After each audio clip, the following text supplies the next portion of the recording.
জুলাই আগস্টে গণহত্যায় মানবতা বিরোধী অপরাধের মামলায় শেখ হাসিনা ও আসাদুজ্জামান খান কামালের মৃত্যুদণ্ডের রায়ের পূর্ণাঙ্গ কপি প্রকাশ করেছে ট্রাইব্যুনাল। আইন অনুযায়ী ৩০ দিনের মধ্যে আপিল করতে পারবেন পলাতক দুইজন। এর মধ্যে আপিল না করলে আর সুযোগ পাবেন না তারা।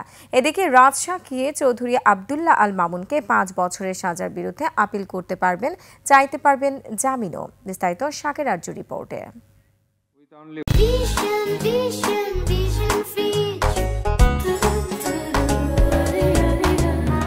One sentence, that is sentence of death.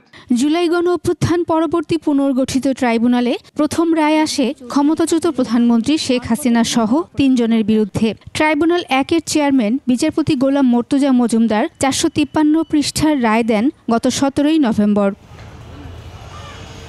রায়ের শুরুতেই জুলাই গণ অভ্যুত্থানের নৃশংসতা ও মানবতাবিরোধী অপরাধের বর্ণনা তুলে ধরেন।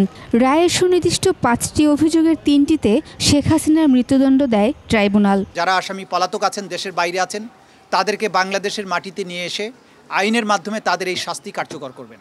অভিযোগ ১-এ আছে উস্কানিমূলক বক্তব্য প্রদান করে ব্যাপক মাত্রায় ও পদ্ধতিগতভাবে হত্যা। ২ নম্বর অভিযোগে প্রাণঘাতী অস্ত্র ব্যবহার, চানখারপুলে আশুলিয়ায় গণহত্যায় তাকে মৃত্যুদণ্ড দেয়া হয়, আর গণহত্যার উস্কানিদাতা হিসেবে দেয়া হয় আমৃত্যু কারাদণ্ড। সুনির্দিষ্ট মানবতাবিরোধী ৪ অপরাধে মৃত্যুদণ্ড দেয়া হয় সাবেক স্বরাষ্ট্রমন্ত্রী কামালকে, আর রাজশাহী সাবেক আইজিপি চৌধুরী আব্দুল্লাহ আল মামুনকে দেয়া হয় ৫ বছরের কারাদণ্ড। হাসিনা কামালের সম্পদ জব্দ করে জুলাই ক্ষতিগ্রস্ত পরিবারের মাঝে বন্টন করারও আদেশ দেয় ট্রাইব্যুনাল। তবে শেখ হাসিনার আইনজীবী সেদিন বলেছিলেন, ন্যায় বিচার পাননি তার আসামি। আমি আমার ভিতরে কষ্ট লালন করতেছি। পূর্ণাঙ্গ রায়ের পর আগামী ৩০ দিনের মধ্যে আসামিরা আপিল করতে পারবেন।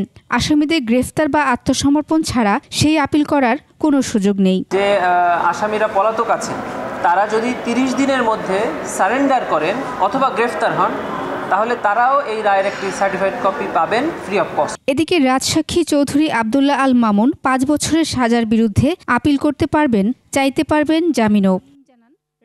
শাকের আরজু, ২১ টেলিভিশন, ঢাকা।